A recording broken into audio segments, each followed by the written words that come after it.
All right, Michael L., you are up next, sir. Hello. Hey Bart, how are you? Pretty good, man. How's it going?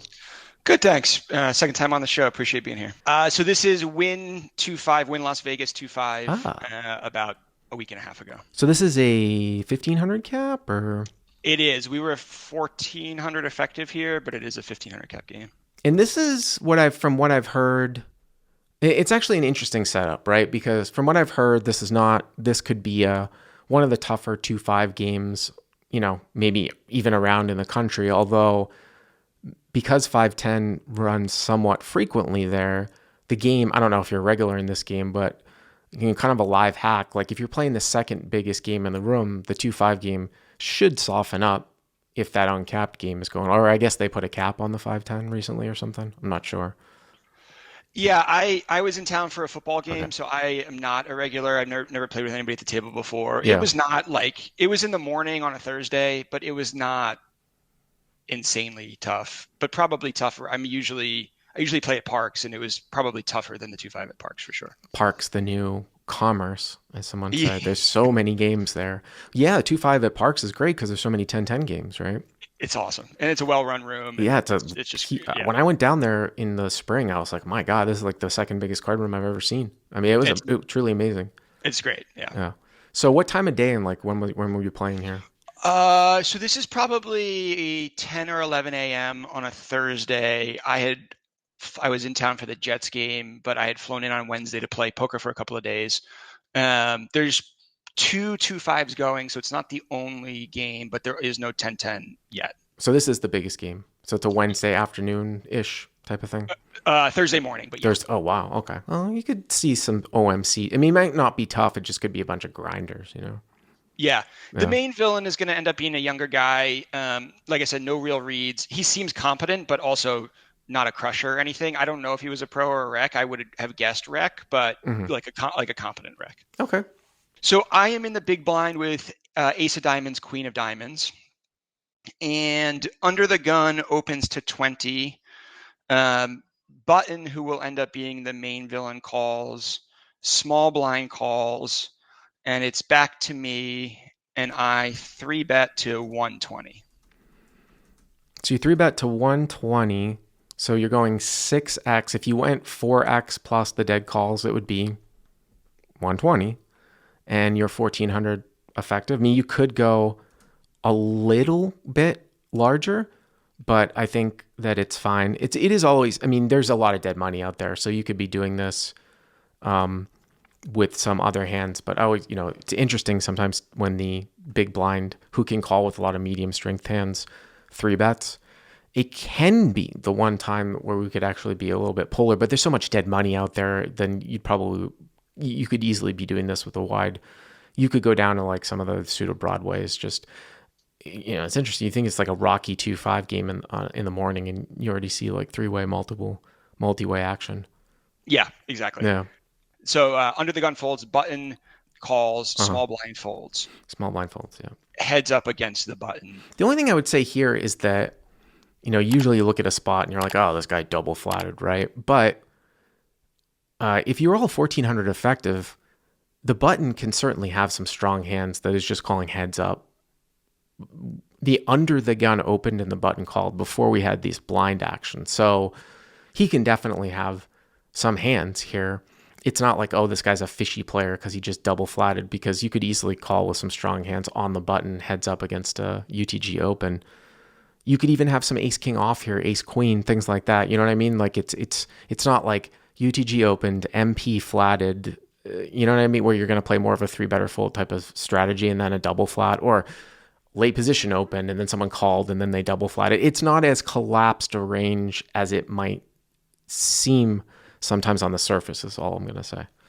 Yep, that's a very good point and Mm. may actually come into play here in a little Okay. bit. Yep. So the pot is 280 and the flop is Jack of Hearts, 4 of Diamonds, 3 of Clubs. Jack of Hearts, 4 of Diamonds, 3 of Clubs, and hero with the Ace Queen of Diamonds. So some backdoor stuff going on, right? Rainbow board.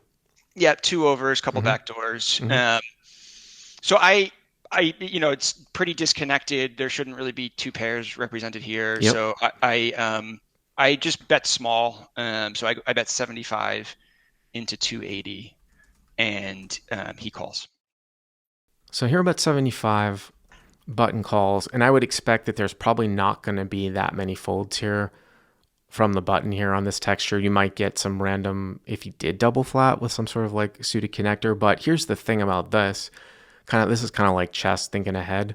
With this entire setup and what I said pre-flop here, as we get to the pot size being right around 430, right away I'm thinking in my head, even though I said it's double flat, it's not as collapsed as we think, this could just be you're going for gold no matter what here. Unless you get like one line of runouts where then you become polar and you might actually get hero down even more. But I don't know. Like I said, I'm thinking ahead 3 streets. I don't know what type of player the guy is on the button. Obviously, you'd say you don't know, but he looks like a younger guy. One thing that people will sometimes or don't put it into practice, maybe they know it, but they don't all put it together, is that when you do double flat sometimes, you are forced to call down in theory quite a bit, because if you flop top pair, it might be one of the best hands that you get to the river with if you're double flat, right? But some guys just aren't comfortable playing for stacks with like king jack. So you could put pressure on guys obviously like that. Again, what I would be looking for though is some sort of favorable run out where it could still be believable to another guy that might be a little bit of a thinking player, that you might take like aces, kings, or queens for say 3 streets. Because once it starts to get unbelievable, that's when you start to get hero down more. Yeah, that makes sense. And like at this point, I kind of feel like any pair below a jack is calling. People will double flat the jack 10 suited, the queen jack suited, the king jacks. Like, so jacks are definitely present and the pairs are still definitely present. And that's kind of where I'm at in my head at this point. I mean, I can't imagine a card here that I'm not going to double barrel, to be honest with you, except if it's a jack. I mean, this is setting up a triple barrel. And even if it's like a 5 or a deuce or a 6, you're still betting, and then there's a lot of triple barrels. Like I said, it's unfortunate, like if you get a one-liner run out, but I just don't know what card I'm not double barreling here besides a jack pairing. Yeah, and so as we move to the turn, then we actually get what I think is a pretty good card for a double barrel, at least one of the best cards that doesn't improve my equity. So it's the 4 of spades. So we end up with a full rainbow and pairing the 4. Yeah, the only thing about this is that those pairs might still continue. Like a jack X is definitely going to continue, and if he's got like 8s or 9s, those might continue too. The question, you just know that if you're gonna bet here, you got to set up a triple barrel. I mean, Yep. the thing about a 4 here is just that,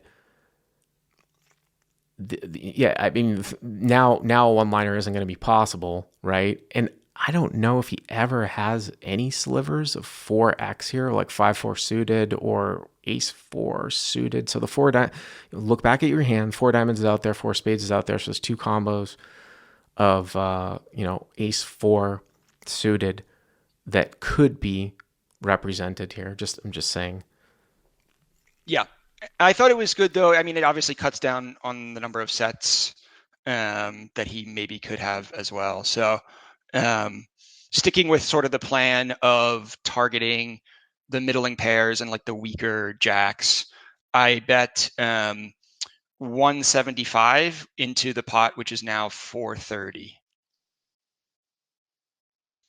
And I was intentionally trying to keep it a little bit smaller, figuring that, okay, now I am setting up for a big triple. I think maybe it might have been a little bit too small with where stacks end up on the river, but the reason for choosing the sizing was to bring along those hands and keep his range pretty wide. Well, so if you go 175 and he calls, you're going to go for like a pot size river. I mean, I'm trying to think. So this pot's going to be like what, just under 800, but I mean, going 300 here, that's what I thought, or 300 plus. And I might even do that with my some of my value hands here too as well. It's kind of a weird thing. Like you might take that same sizing on the turn with value and bluffs, and then vary it on the river depending on what you want to accomplish. But if you go 300 and he calls, then the pot is like 1,030, and you guys have put in like what, 500, so you've got 900. That's why I'd like to leave an amount where I can go all in where it's not over pot. So Yep, that makes sense. And I do think a little bit small here given the stack sizes. so he calls Uh, again, he calls again, yeah. and now we are at 780, right? Yeah, 780. Uh-huh. And I mean, at this point, I still kind of think he's got a pretty similar overall range. I mean, your point at the beginning of the call here was a good one. I didn't really think in the moment that Jack Jack would be super represented and that wouldn't three bet off, but button versus under the gun, maybe. Yeah. Yeah, I think that is something that is a little quirk to this hand that is much different than if the pre-flop configuration was like low jack opens, cut off flats, you three bet, cut off double flats, and then we just throw Jack Jack out the window, right? He could Right. have Jack Jack here. Yeah. Yeah. But I think I would play ace jack plus myself like the same way up to this point. Maybe with value, I actually am sizing up a little bit, but other than a little bit of the turn missizing, I think I'm playing ace jack plus myself the same way. You mean if you had ace jack now? Yes, if I had ace jack or jacks plus like the top set or the over pairs, I played the same. Yeah, it's interesting here. Your size, I mean, I think he has, when you go 175 here, all the pairs, like say fives through not through tens, they still call. If you start to go to 300, I would think that some of the worst ones are at least supposed to fold out, right? You might be only left with like nines and tens, something like that. That's another thing you get accomplished. I mean, if you're going to triple barrel anyways, fine, but I just think that you put a little bit more heat and a little bit more, you're sort of leveraging your stack. But it is interesting that he has Jack Jack in his range. All right, 780 to the river here.